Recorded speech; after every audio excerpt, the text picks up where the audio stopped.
every time I'm around her, I feel like I'm doing something wrong. Like, why are people this hurtful to other people? I saw your horse die.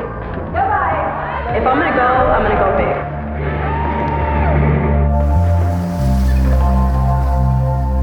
I had a beautiful arc to my challenge career. And I lived long enough to see myself become the villain. The voices from everywhere fed my demons and my past and stuff that I've been through, my trauma.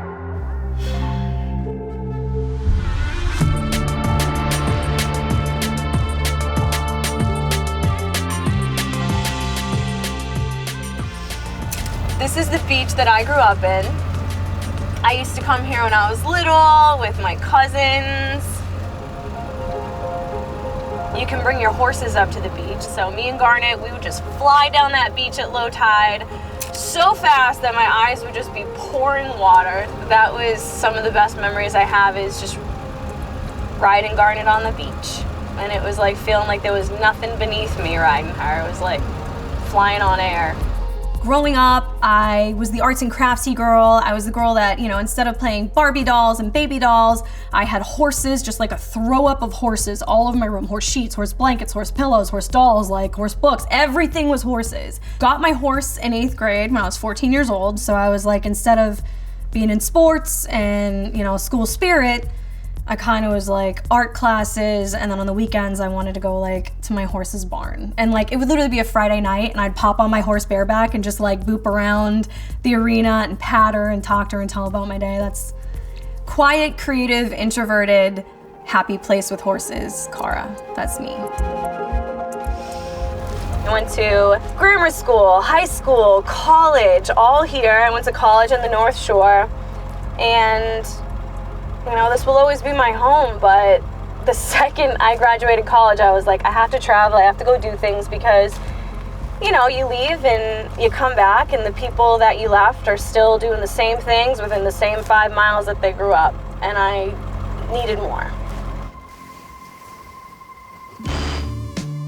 I had friends, and they were watching, I think it was like the Real World Denver or something. And I walked in and I was like trying to tell them about something funny that happened to me that day. And they were like, wait for a commercial. And I was like, what do you care about these people? You don't even know them. Like, you know me in real life. Like, I'm trying to tell you something funny, and you guys are shushing me to for this? So I remember I went back home, and as a joke, I had not a feeling in the world that anything like this would become my life. I went home and I literally sent in, I think 3 pictures. And I said something like, my name's Cara, I'm an only child, I'll say it like it is, and I ride horses and I drive stick shift. That's it, that's literally it. I think I auditioned for the Real World Cancun. I had a feeling like I was wanted, but they didn't know where to fit me in, so I kept getting called back for things. And then what ended up happening was I moved to LA, living my wild life, and I remember I got another call, and I'm like, oh, you guys again? I sat at my drum kit, plopped the computer on, and I was like, you don't cast people like me. I know what you cast. I've never seen anybody like me on The Real World. And then I ended up getting a call for the challenge, and the rest is history. I want to pick Cara Maria. I love you. I'll be honest, I didn't know much about the challenge at all. I remember vaguely watching, old road rules, but I really didn't know about the challenge. I didn't know what to expect. I had to ask other people, what am I gonna be doing? They're a lot of swimming, and I was like, uh-oh. There was no training before Fresh Meat 2. And I show up, and I remember looking at all the girls, and as they were showing up, and I was like, nah, I got that, yeah, all right. And then Laurel walks in. Where did they bring this one from? Holy crap. Yeah. So Darrell and Cara Maria? Yep. All right, Darrell, Cara Maria, you guys okay. are going into exile no matter what. You guys can leave. Growing up the way I did, I took everything personal. So I automatically was always very insecure, very sensitive, and very defensive. So looking back at my reaction to getting picked, I thought in the moment it was all about me. Looking back on it now, we were picked first because we were a threat. They were mad that a 4-time champion ended up getting first pick of all the drafts, and that I was the top girl by the stats from the combine, so it makes sense. So Fresh Meat 2, I was home first. And It was definitely an interesting welcome to my first reality show. So then, Q season number 2, I got a call back. You want me again? What? So that ended up being Cutthroat, and I think I was probably one of the last ones to get picked when it came time to the drafts. You're playing with a very nice team right now, just so you know. How am I supposed to respect you as a leader for doing well? Like, there's something just to be said for humility, Laurel, and for being positive and for encouraging people. Like, I'm sorry I'm on your team, but I'm here, and I work my ass off to be here. Exactly. It's not Fresh Meat 2 anymore.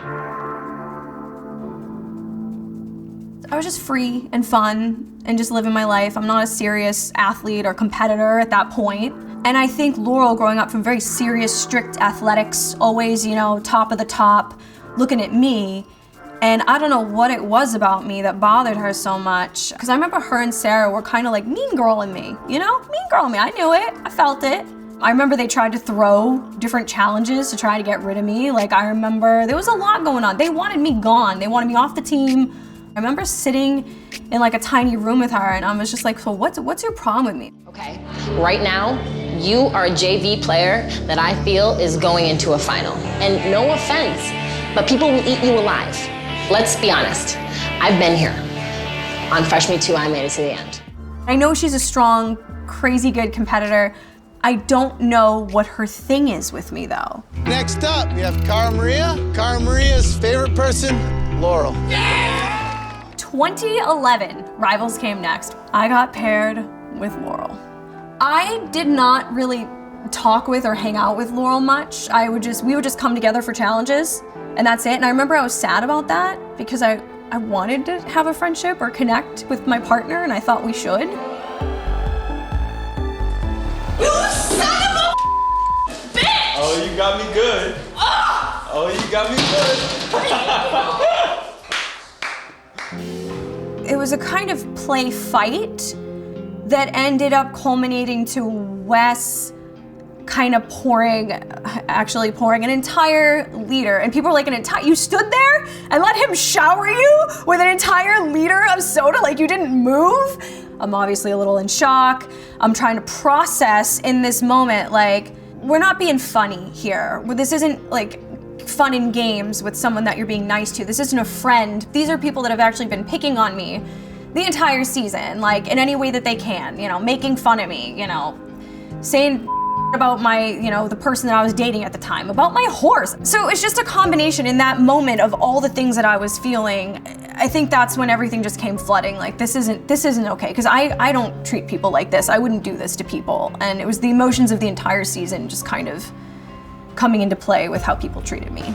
Laurel at that point comforted me while I was crying, and I think this was the first moment we really had like a moment together, and then she became enraged.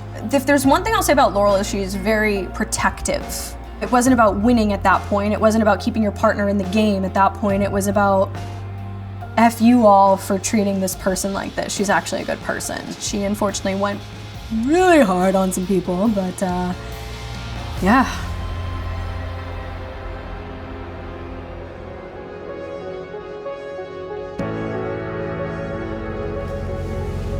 I'm really excited to be here. Horses are my soul. If you think about Cara, think about horses. Like, this is my life.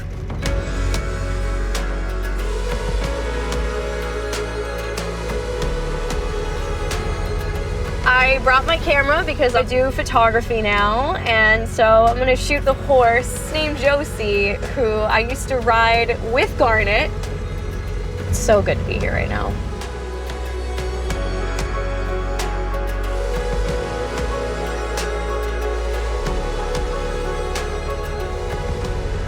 I was kind of on a break from the challenge, and in that time period, I got more time with Garnet in her final years. And she turned 30, we celebrated our 20-year anniversary together. And then in that winter, she passed away. I had to put her down. She hurt her leg pretty bad on some ice. She was already really arthritic, she was old. So I had to make that decision, and there is, oh, it's so stupid, I could cry over her.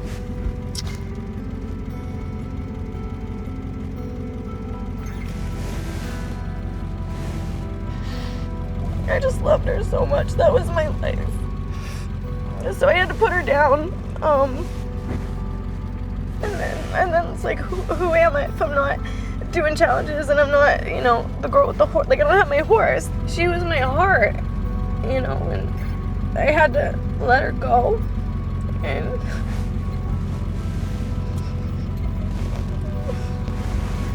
it's, yeah, so I was blessed to have her as long as I did. Most people told me to like put her down like when she was in her early 20s and stuff, and like that horse had the heart of a lion. Like, she'd make it, like, you want to talk about a real challenge queen, like that horse made it through every injury. She made it through everything that ever happened to her. Like, she was such a tough, strong horse. Even when she was in pain, she like powered through it. Like, she was such a boss, and I was really lucky to have her.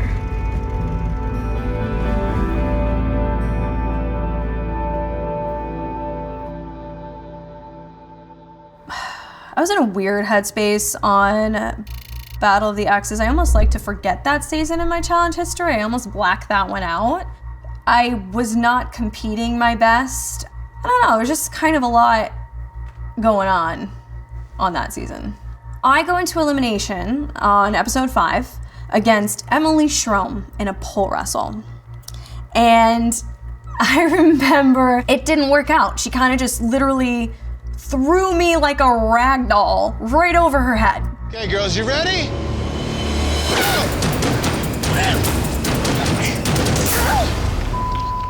I remember just landing in the dirt like, maybe there is something to this working out thing. Maybe I should do it if I want to win and be taken more seriously.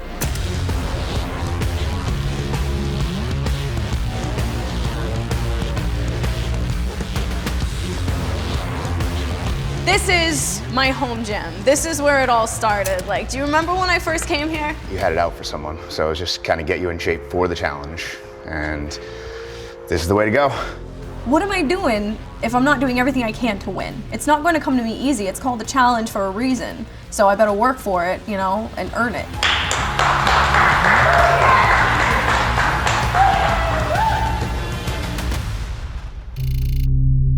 It is 2014 and we're hitting free agents, and this is probably a defining challenge of my career because of how many times I had to go into elimination. I was just bad luck. It didn't matter if I was first in the line, middle of the line, last in the line, your girl was gonna pick the skulls. And the biggest elimination all was that 90 minutes in the sand against Naya. And I remember zeroing in on how hard CT was cheering for me. In any tiny little centimeter of movement I made in that elimination, CT was just like rage cheering, yeah, like I just ran a mile. It just pushed me all the way to the end. Like, my shoulder went numb. I couldn't even like pick up my shoulder. It was so messed up from that. And she's tough. She's a tough woman. So to me, that was such a big win for me because of the competitor that I was going against. That's the kill card. You know, Teach, I haven't seen this one yet. Thought I'd give it a go.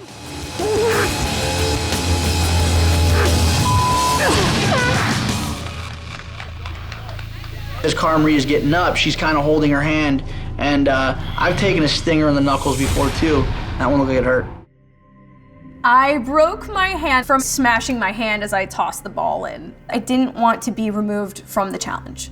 I want to compete so bad. Please, please don't make me go home. And I am so thankful for being allowed to compete. I'm gonna give this 150,000,000%, but I don't wanna screw you over. Take me now, take me. Shut up. Can we keep it Boston, please? Shut up. I'll take Cara Maria any day with a broken hand over any of these girls.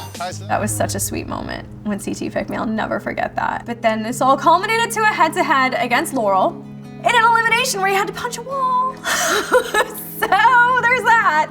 I still wish I did better though. Like, oh God, I wish I did better.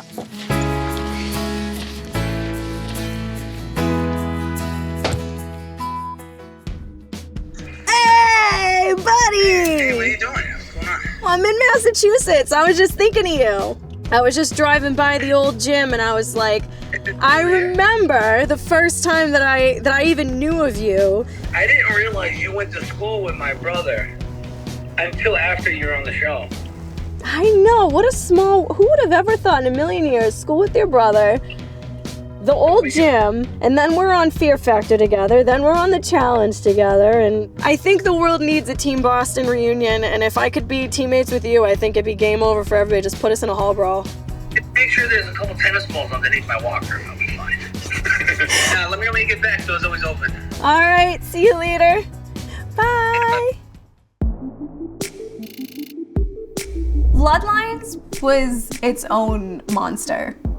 And I get to do this season with my cousin Jamie. Everybody knows cousin Jamie. He was a savage partner. I remember when I knew we were going in, I said, "Cuz, I don't really have any friends. We're probably gonna go into every elimination, just letting you know." And so we showed up and we went into 2.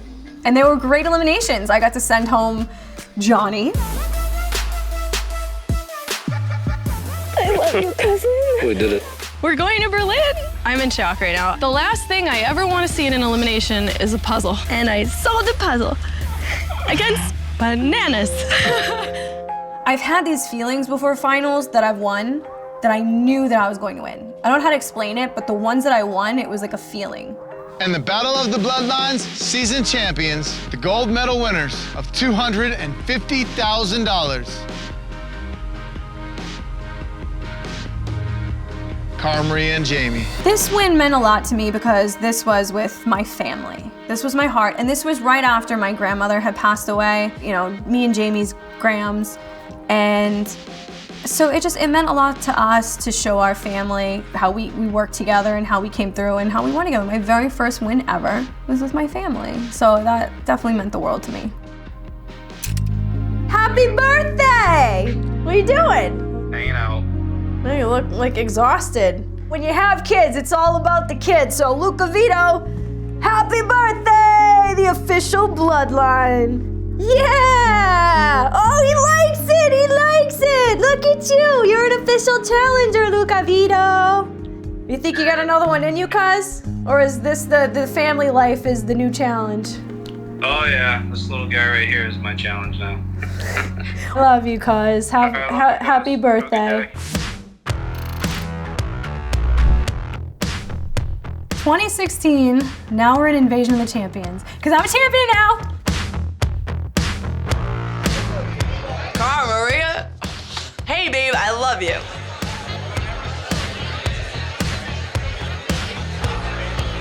Oh! Laurel looks like she just killed my ex-girlfriend.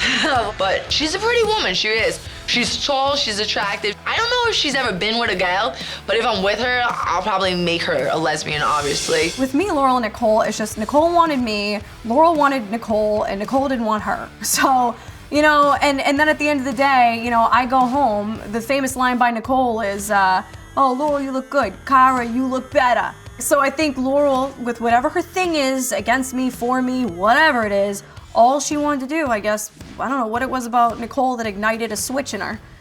But Laurel wanted to embarrass me in front of Nicole. I have to go into elimination face to face with Laurel and balls in. And your girl does not have lateral movements.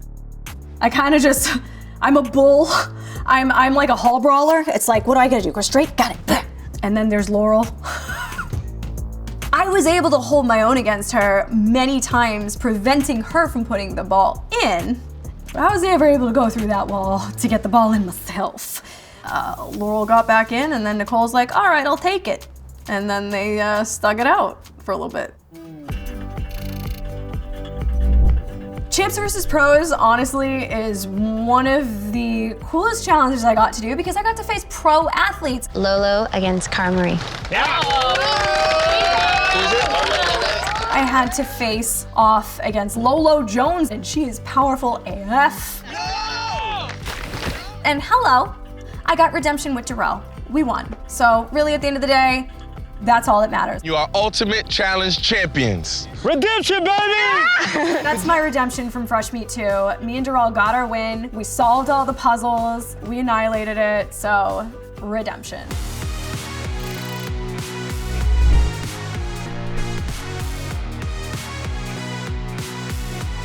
30. You guys, I'm sorry I did so many seasons. I hope it's more. Dirty 30s final was absolutely wild. I'm really It's a good time. So, play, relax, enjoy. I am so terrified. I can't even explain to you the fear running through my veins right now.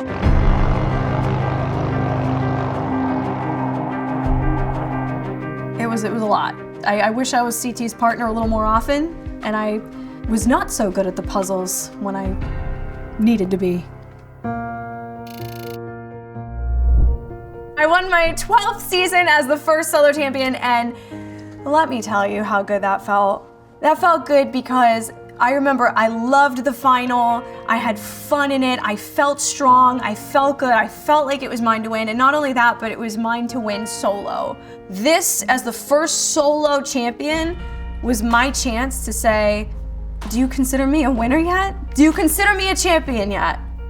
As someone who constantly people, would say, oh, this doesn't count, or you're not really that good, or I know your elimination, have you seen mine, or all that, Jordan, you're no good, Kayla's the best. It's like, really? Look at me now, what? Next up is 2018 Final Reckoning. Marie, I just told you! Blue, purple, red. Oh, I didn't know they were all pieces. Jesus Christ, Marie. Well, there goes that. Me and Marie, we did not get along at all. Let me tell you about Marie now, though. She is one of the funniest human beings that I know. I have to give it to her. She is the reason that we got to that final. So even though I was like, oh my God, Marie, she had the social game down pat because I don't make friends. We had fun. We ate pizza, we drank wine, we made shadow puppets, we laughed at the people that stood up on a podium all night. We slept in a nice little tent. I'll always have the memory. I ate some weird stuff. It was good. War of the Worlds 1 had the most epic challenges ever. And that was the hardest final to date. I hated being left crying by a canoe. I wasn't allowed to finish the final in War of the Worlds 1, and I'd come so far. But it was the best final I've ever done, the best season I've ever done. Theo was an incredible partner. I loved War of the Worlds 1 set it. On one side, we have the Americans. On the other side, we have the Brits. War of the Worlds 2 was another equally amazing season. Unfortunately, at that point, which the frustrating thing to me is, I was right about everything, let's just say. Might not have been nice, but I wasn't wrong. Now I sound like my mother. I'm talking about Tori, yeah. If Tori Deal would make me the happiest man in the world.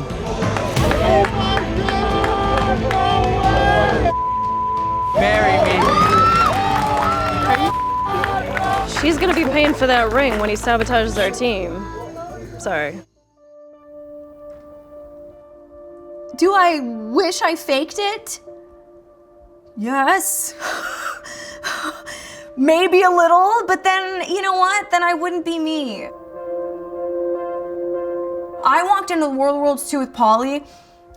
We had no friends. We had no alliances. The alliance was brought together by Polly because Johnny and Laurel made it very clear that they were trying to throw challenges to get rid of me. They wanted me out. They wanted me gone. Jordan was on board. Everybody was stoked. Like, get rid of Cara. Get rid of Cara. And I'm like, again? Leave me alone. And so then Polly's like, you know what? We gotta rally the troops, man. He got all the scragglers, even people on the other team, and was like, we gotta come together and make this work. So credit to Paulie. You wanna talk about my game going bad with him going there? It didn't. It's the reason it was good. And it enabled me to never have to see an elimination, to be honest with you. We kept winning challenges. I didn't have to go into elimination. You just had it, guys. You f***ed it up. I didn't. You it all up. You took it out. It doesn't go like that. At the end of the day, I had not a good performance. I think I should have taken a break a long time ago. I did so many seasons in a row from my early 20s all the way through my 30s. I lost what real life was and what reality was, and it just blended into one. And I think that really messed me up. I took a lot of things personal. I felt like I needed to justify everything to everybody. I really did. I lived long enough to see myself become the villain.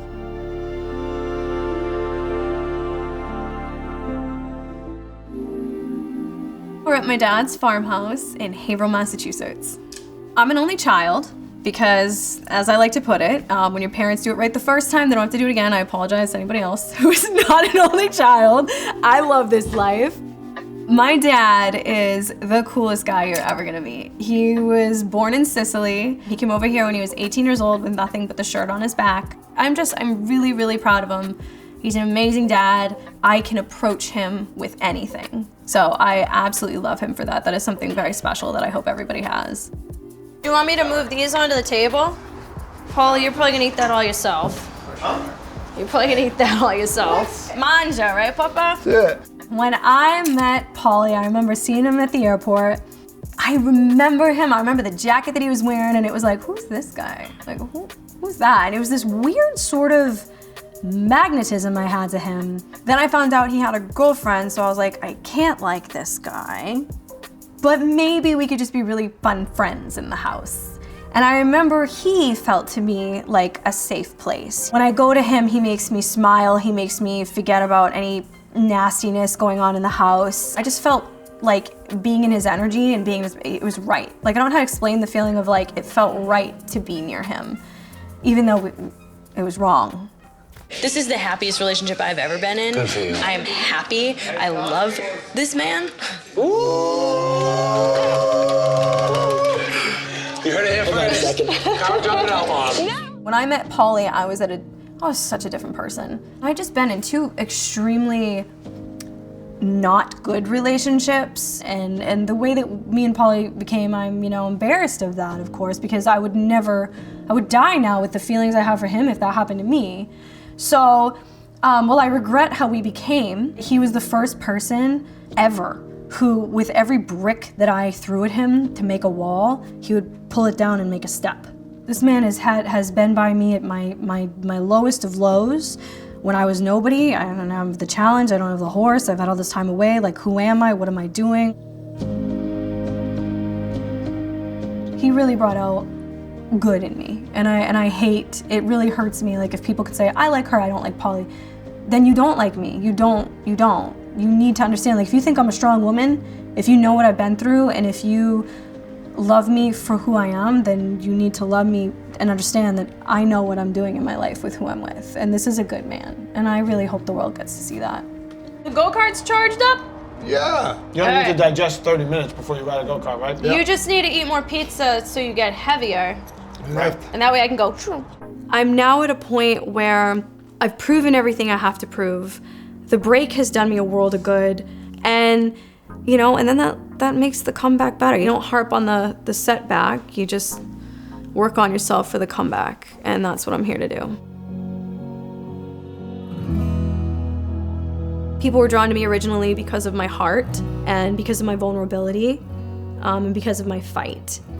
And that's still in here, even though I built a hell of a shell to protect myself from all of those battle wounds.